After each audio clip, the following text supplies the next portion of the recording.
ये कहानी है जमुना घाट नाम के एक छोटे से गांव की। गांव में रहता था समीर, शांत, सीधा, मेहनती और कम बोलने वाला। कोई नहीं जानता था कि वह रोज सुबह 4 बजे उठकर क्या करता है, पर इतना सबको पता था कि उसकी 5 रुपए वाली स्पेशल नूडल गांव भर में मशहूर थी। हाँ, सिर्फ 5 रुपए में पेट भर। हर कोई खाता था, पर हर किसी के मन में एक ही सवाल था, आखिर समीर इतना सस्ता क्यों बेचता है? सुबह सुबह समीर नदी किनारे जाता, बांस की छोटी टोकरी भरकर हरी सब्जियां तोड़ता और फिर घर लौटकर अपने छोटे से चूल्हे पर नूडल उबालता। समीर भैया, आप रोज इतनी मेहनत क्यों करते हो? ताकि किसी के पेट में भूख न रहे, बस यही काफी है। गांव वाले उसकी नूडल खाते, तारीफ करते, लेकिन मन ही मन शक भी करते। भोलाराम गांव का सबसे चालाक आदमी हर चीज में लालच ढूंढता था। 5 रुपए में इतना सब दे रहा है, इसमें जरूर कोई चाल है। अगर मैं इस नूडल का नुस्खा सीख लूं और 30 रुपए में बेचूं तो पूरा गांव मेरा। वह समीर के पास पहुंचा। समीर भाई, आपकी नूडल तो जादू है। एक बात बताओ, ये मसाला कहाँ से लाते हो?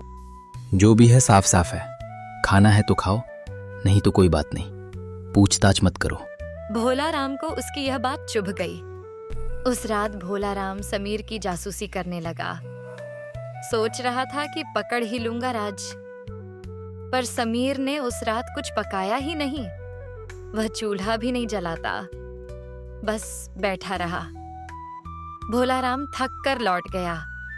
समीर समझ चुका था कि भोलाराम पीछा कर रहा था, पर उसने चुप रहने का फैसला किया।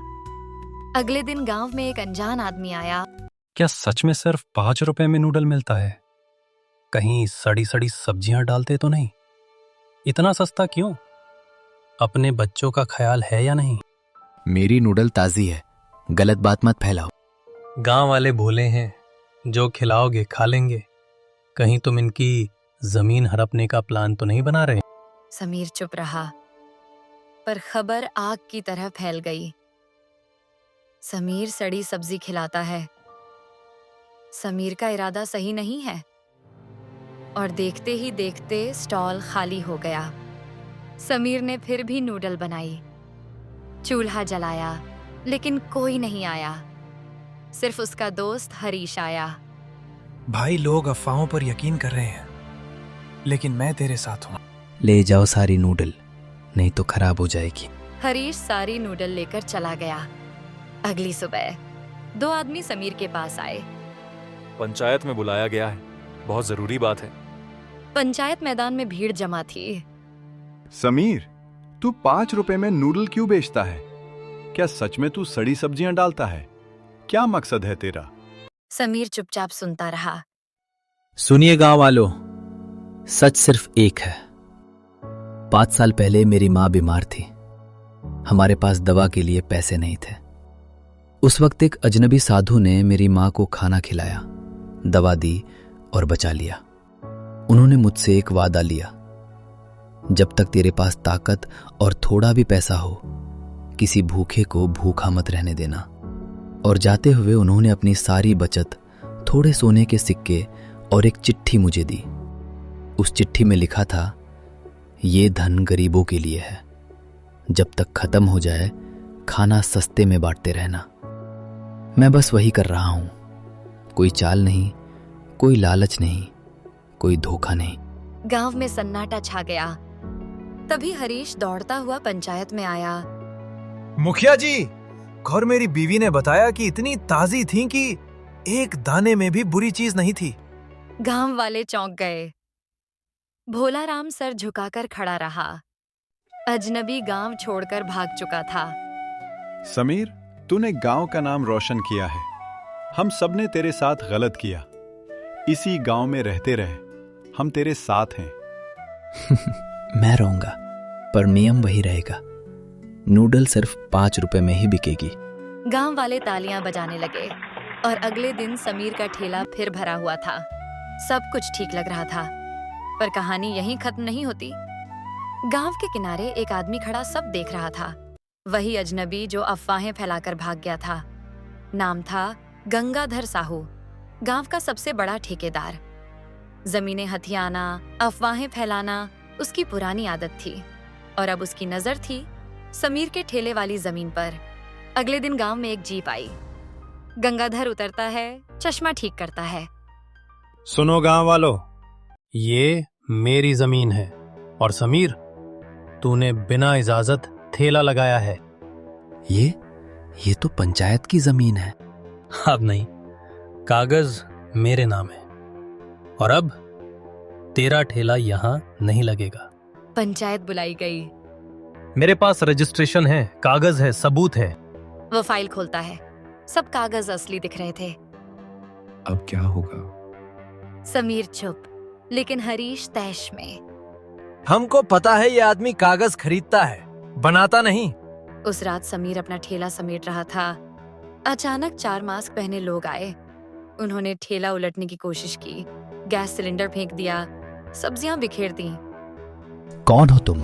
सस्ता बेचोगे तो सस्ता ही जियोगे। भाई, तुझे चोट तो नहीं? ये किसी बड़े आदमी का काम है। मैं बस लोगों को खिलाना चाहता था, किसी को नुकसान नहीं दिया। फिर भी इतने दुश्मन क्यों? ये वह रात थी जब समीर पहली बार कमजोर पड़ा। पर उसकी किस्मत में अभी हार नहीं थी, क्योंकि कहानी में एक नया मोड़ आने वाला था। सुबह सुबह एक बूढ़ी अम्मा लाइन में लगी थी। अम्मा बैठ जाइए, मैं खुद दे देता हूँ।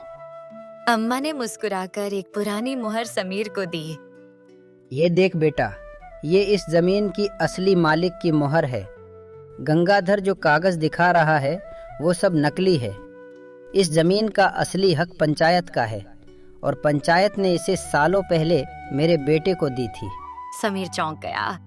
पर ये तो मेरा बेटा वही साधु था जिसने तेरी माँ को बचाया था। अम्मा ने पंचायत को बुलवाया।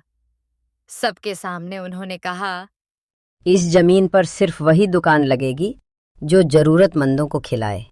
मेरे बेटे की आखिरी इच्छा थी। गंगाधर के नकली कागजों की जांच हुई। मुहर, दस्तखत, सब फर्जी निकले। गंगाधर, तूने जमीन हड़पने की कोशिश की। तुझे गांव में रहने की इजाजत नहीं। गंगाधर गुस्से में तिलमिलाकर चला गया। जीप में बैठते ही उसने फोन उठाया। उस समीर को मैं बर्बाद करके छोड़ूंगा, जो भी करना पड़े करूंगा। वह चुपचाप जा जरूर रहा था, पर तूफान वापस आने वाला था। समीर का ठेला उसी जगह फिर से लगा। इस बार लाइन पहले से लंबी थी। गांव वाले उसके लिए दान, सब्जियां, गैस, बर्तन सब लाए। 5 रुपए नहीं देंगे आज, हम पूरी कीमत देंगे। नहीं, वादा मैं नहीं तोड़ूंगा। ये ठेला मेरे नहीं, भूखों का है। भाई, गंगाधर वापस आएगा। अब की बार हमें तैयार रहना पड़ेगा। जो होगा देखा जाएगा। मैं डर कर नहीं भागूंगा। गंगाधर की जीप की हेडलाइट जंगल से चमक रही थी। गांव पर फिर से मुसीबत आने वाली थी, पर इस बार समीर अकेला नहीं था। समीर ने ठेले के पास खड़े होकर देखा। पूरे गांव के लोग उसके पीछे आकर खड़े हो गए। भाई, अब तू अकेला नहीं, तू गांव के लिए खड़ा हुआ। अब गांव तेरे लिए खड़ा होगा। गांव की औरतें डंडे लेकर खड़ी हो गईं। बुजुर्ग लाठी लेकर खड़े थे। जिसने समीर को हाथ लगाया, समझो पूरे गांव को हाथ लगाया। वह आया था धमकाने, पर पूरे गांव को एकजुट देखकर वह पहली बार डर गया। उसने गुस्से में जीप घुमाई और बिना कुछ बोले वापस चला गया। और इसी साथ जमुना घाट के छोटे से गांव में शांति वापस लौट आई।